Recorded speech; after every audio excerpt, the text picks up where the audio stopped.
Leprosy. Just the word scares most people.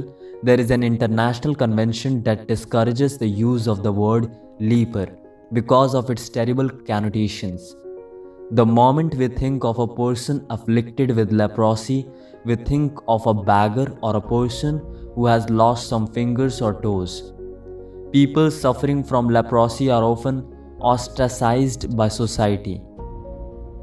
There are many myths regarding this dreaded disease, that it is contagious, that it is hereditary, and so on.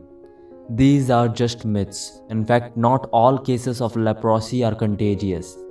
If proper treatment is taken at an early stage, leprosy can be cured completely, leaving behind none of the telltale physical disfigurement that sometimes accompanies the disease. Normally, the treatment period is long. It requires a lot of patience and family support.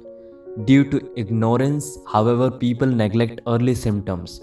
Detection in the initial stages often does not take place, though the media carries advertisements about how to recognize the symptoms. Most people just don't bother. We always think that leprosy is a problem that affects other people, not us. We forget that disease knows no social hierarchy. It does not distinguish between rich or poor, man or woman, and leprosy is a disease that has been with mankind for many centuries. One of the programs of the organization with which I am associated is to help people suffering from leprosy. There are different theories in this field.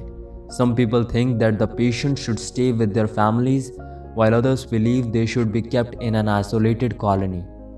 I was working in a remote area where there was a separate colony for leprosy patients.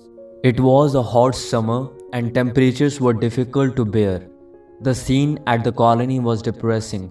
Most of the inmates were clearly disgusted with the disease and their sufferings. They were all poor and helpless. They required psychological as well as material help. Even soothing words like "don't worry, we are here with you" were important to them. Our project's aim was not to show pity or to hand out money. We planned to rehabilitate the patients economically. If they could handle even some limited work and earn their own livelihood, then we were ready to finance them. We figured it was the best way to make them feel confident. For when a person feels confident, he can face society. Acceptance by society and a reasonable measure of economic independence can change the lives of these people. There were many huts in the colony with a family staying in each hut. In every family, at least one person was afflicted by the disease. The weather was harsh, but I had to do my duty and go from hut to hut. The women kept telling me their difficulties. Perhaps the most frustrating of these was their inability to get jobs, even as housemates, because of the disease. Some of them had resigned themselves to their fate. Youngsters were sleeping even though it was only mid-morning. Children were playing in the dirt. The older people were in a pathetic state. When the infirmities of age are added to the ravages of a disease like leprosy and the consequent social ostracism, people can be driven to suicide. There was a small hut with a thatched roof, clay walls, and the bare semblance of a bamboo door. A woman lived there, the oldest in the colony. Her name was Viramma. I called out to her and asked her to come out. She did not.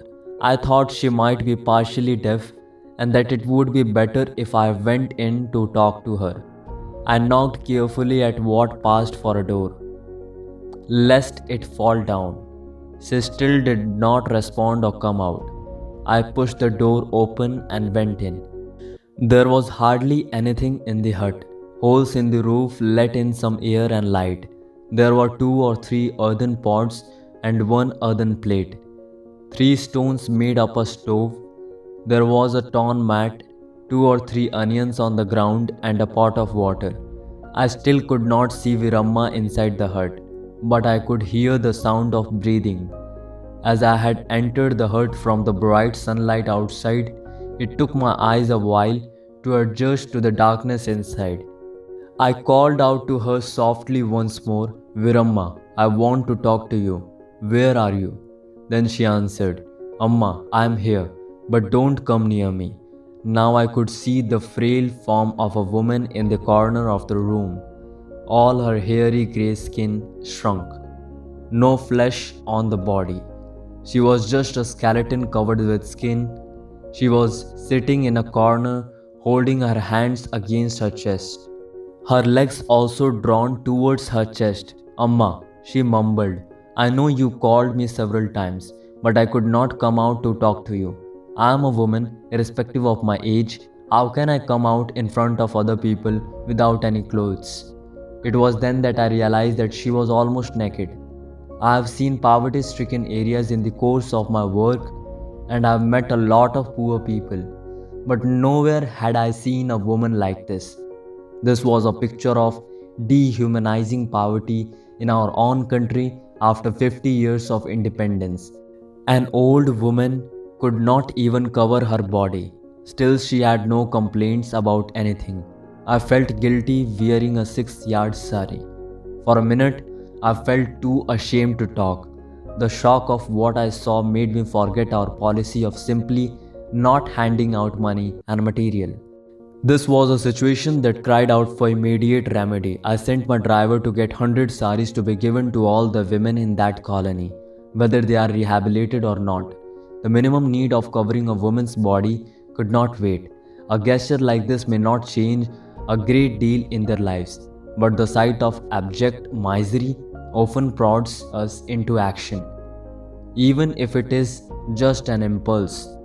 Those of us who have a generous share of God's blessings must do what we can to help the poorest of the poor who are wretched through no fault of theirs. India does not always mean technology, fashion, films, or beauty contests. The real India is in the dark, neglected interiors of our country. Helpless and miserably poor people lived beyond the reach of any government. Departments. To serve our country means to serve such people. After that visit to the colony of leprosy patients, I make it a point to carry at least 10 saris with me whenever I go on my rounds.